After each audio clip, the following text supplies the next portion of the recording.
Découvrons ensemble le milieu associatif de notre Grand Sud avec les animateurs de Fréquence Évasion. Attention, restez en notre compagnie, c'est dans quelques instants sur Fréquence Évasion. La planète, les animaux et les hommes craignent pour leur santé et leur avenir. Dans quelques instants, nous allons ouvrir un nouveau dossier protection de l'environnement. Loisirs, culture, environnement, économie. Sur Fréquence Évasion, l'info dans le Sud est sans limite. Fréquence Évasion, la culture du Grand Sud. Nous sommes aujourd'hui avec Christiane Lopi qui est fondatrice de Proanima.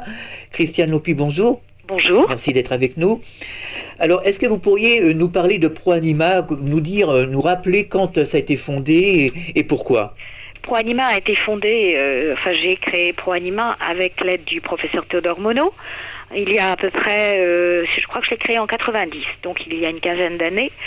Et à la suite du décès de ma fille qui est morte d'un effet iatrogène de médicaments, pourtant longuement testé sur les animaux. Et c'est comme ça que j'ai pu réaliser, que nous étions en définitive les cobayes au long terme de tous ces produits, ces molécules chimiques de synthèse qui étaient d'abord testés sur les animaux et ensuite sur les humains. Parfois de façon dramatique. Bien sûr. Donc, nous allons parler des tests. Il y a du nouveau par rapport à l'émission que nous avions réalisée il y a quelque temps déjà.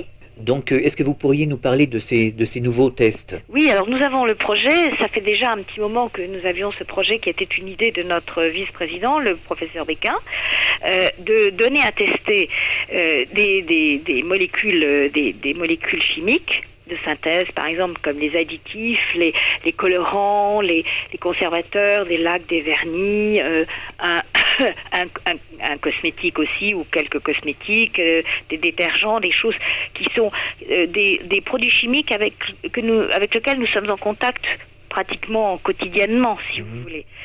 Soit que nous les respirons, nous les avalons, les mettons sur la peau, les avalons comme les additifs alimentaires, ou les pesticides même, qui sont neurotoxiques et cancérigènes pour la plupart.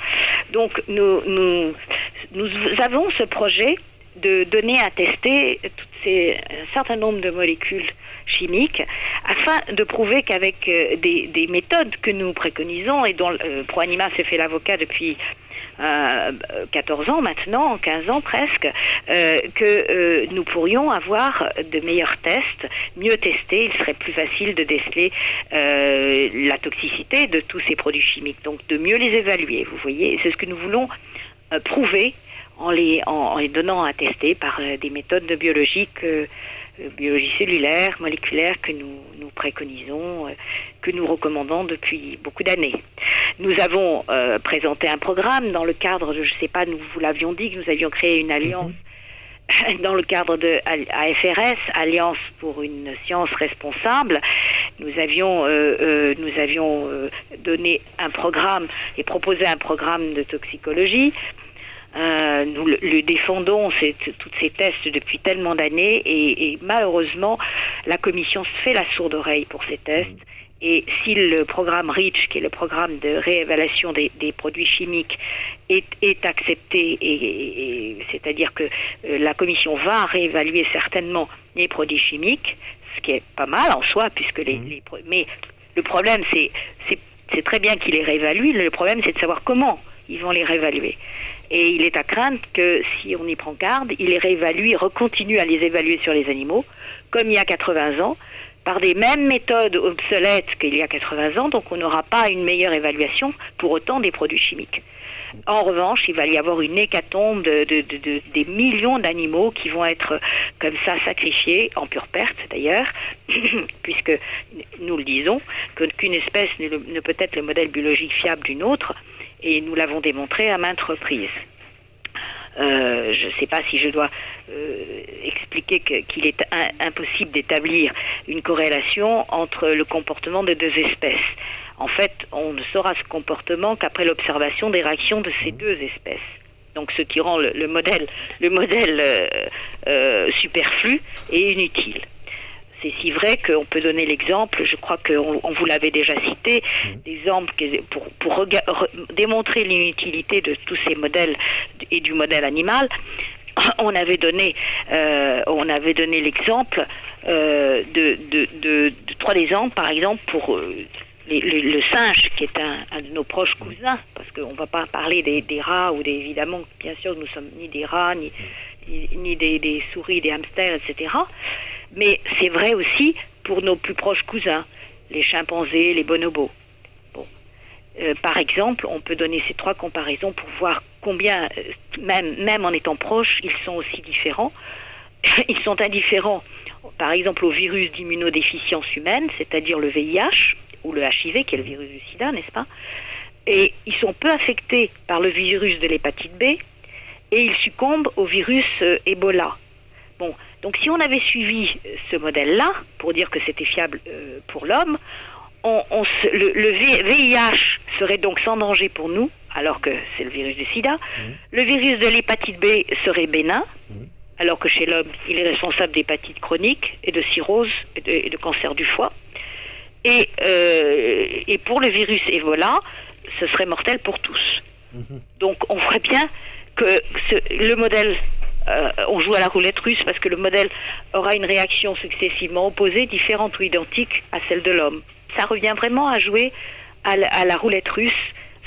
Ces tests, on peut faire dire ce qu'on veut, vous voyez. Oui. Alors comment faire justement pour empêcher qu'on continue à expérimenter sur l'animal et qu'on aille de l'avant? Ben justement, c'est ce que nous voulons prouver, si vous voulez. Nous voulons prouver par ces tests qu'avec des méthodes que nous préconisons, de biologie cellulaire, moléculaire, nous avons choisi un laboratoire, nous avons mis beaucoup de temps pour le choisir, et puis nous avons mis du temps aussi parce qu'il fallait trouver des financements, et nous, au début, nous ne les avions pas. Et puis il se trouve que nous avons un financement qui nous est offert, qui est assez important, donc nous allons pouvoir réaliser ces tests.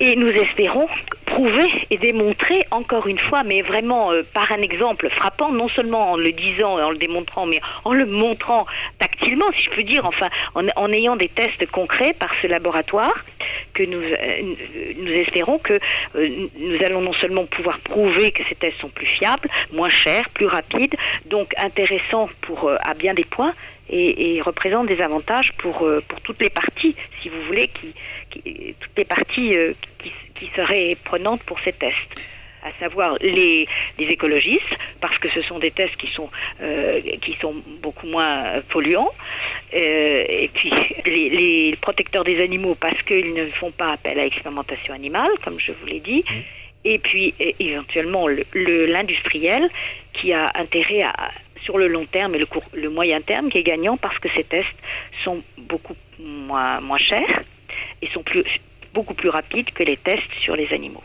Alors ces tests vont être mis en place prochainement ?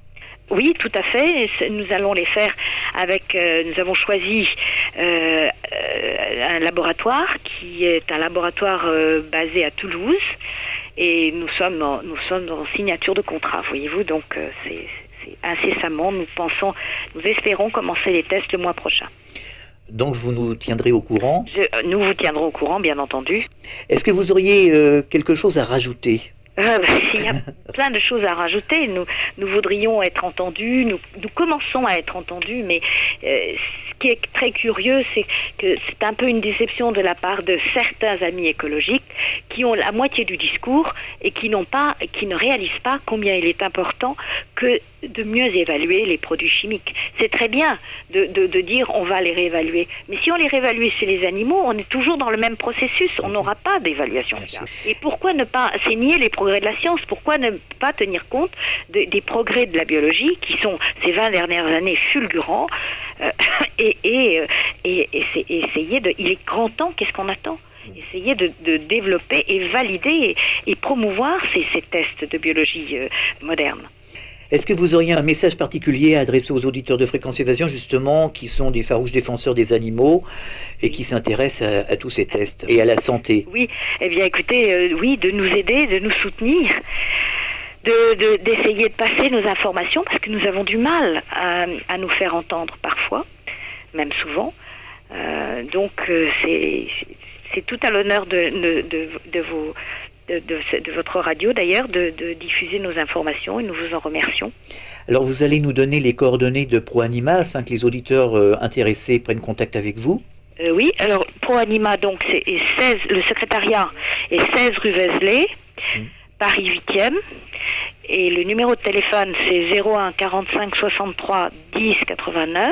01 45 63 10 89.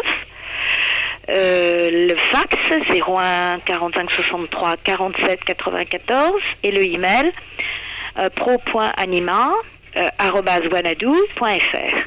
Voilà. Christiane Lopi, merci d'avoir participé à cette émission. À très bientôt. Merci à vous.